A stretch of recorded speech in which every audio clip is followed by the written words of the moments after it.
Hi everyone, it's Sammy here. I'm going to be talking about panning in this video. Take a listen to this.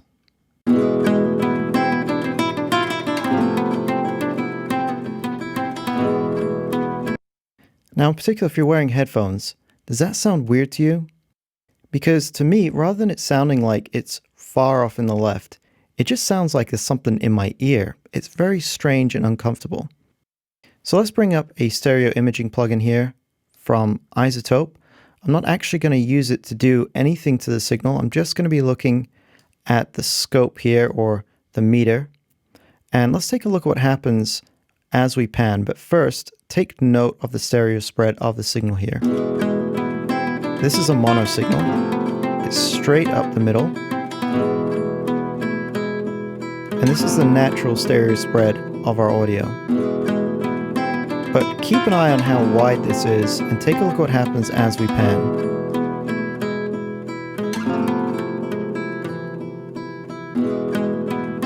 See how it begins to thin out. Until again we've reached a mono line.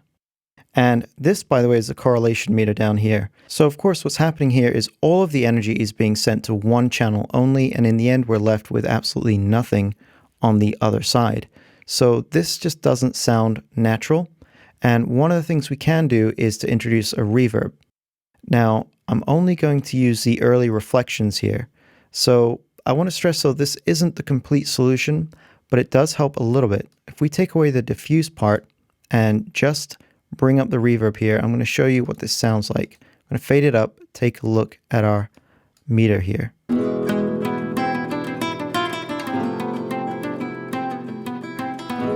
So it helps a little bit, as you can see, and especially if we don't pan all the way to the left, it helps even more. But look at the correlation meter. And generally speaking, most of the energy is still leaning in one direction. So although this helped a little bit, it's not the complete solution.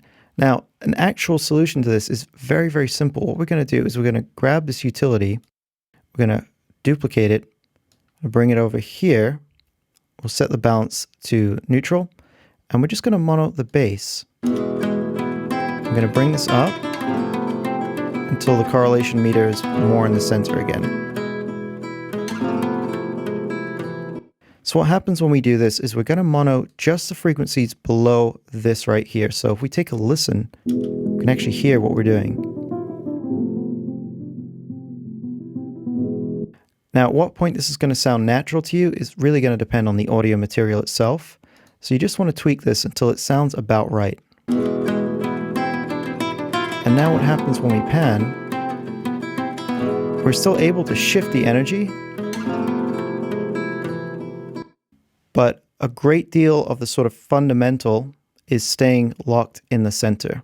So we have a much more correlated and much more natural sounding pan.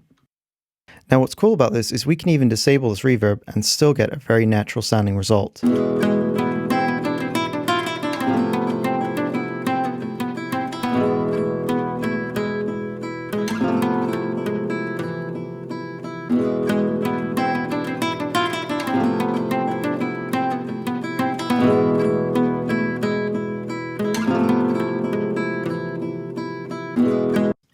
And this is something you can do even if you're just doing an auto pan effect.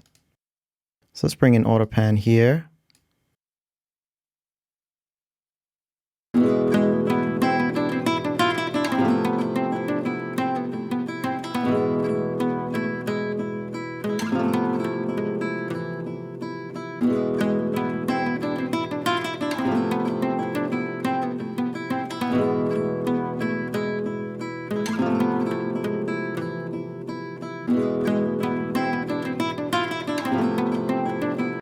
Pretty cool, huh?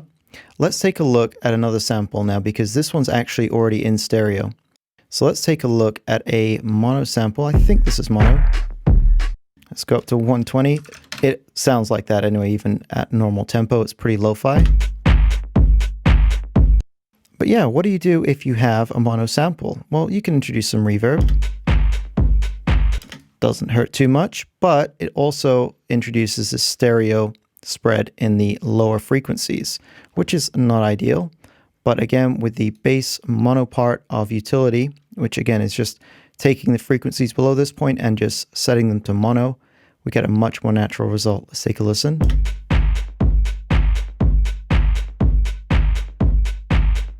Let's bring in our auto pan.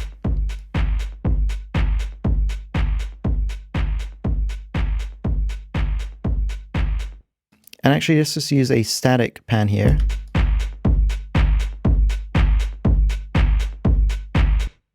Very nice, right?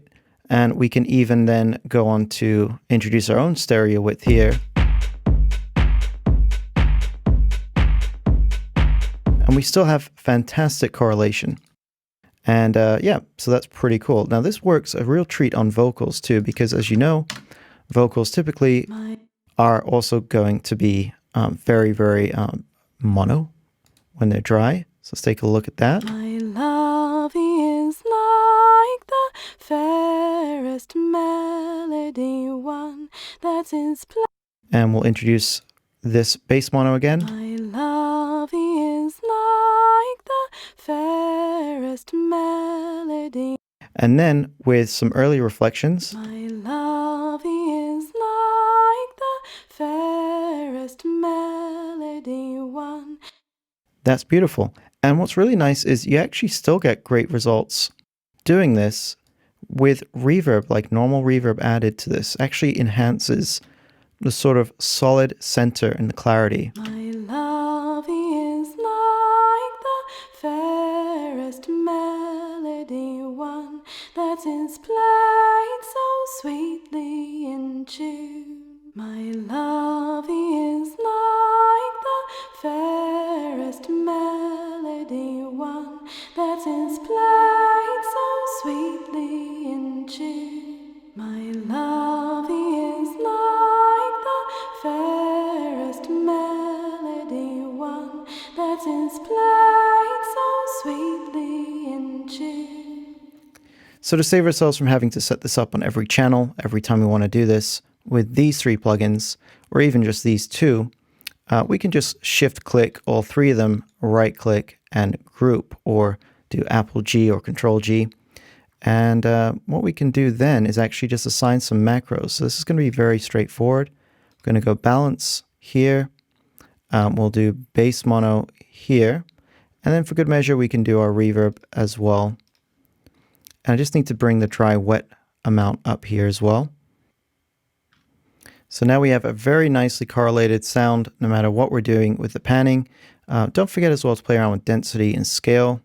I think I'll do a video on this reverb on its own at some point as well because it's pretty interesting. My love is like the fairest melody, one that is played so sweetly in tune. Just a quick note here though, you do get a different result if you put the utility before the reverb. It's not terrible, but I do think it sounds substantially better after the reverb. Especially for a vocal where fundamentally you want it pretty much to be in the center. So we'll give this a name like Smart Pan or something like that, and we're done. Just save this to Ableton, and we'll just right click here and add it to our short list, and there it is. Although I do have one already. This one's better because it's got some reverb on it. So I hope you enjoyed this video. Do check out some links below. I do have a Patreon where in the future, and I'm working on it now, I'll be offering some racks, some for effects, but mostly it's going to be things to do with the wavetable. So I'll be creating some nice instrument racks, mostly based on wavetable, and it's going to be very much my kind of sound design style. It's going to be some nice pads, a lot of electronic EDM sounds, things like that. But the nice thing about having the racks is I can also do some custom EQ, effects, compression, reverb, all built into it, and then with some nice macros. Now that's going to be free to all my Patrons, and I'm planning to do that early next year, if not before that. So thanks very much for watching, and I'll see you in the next one. Take care.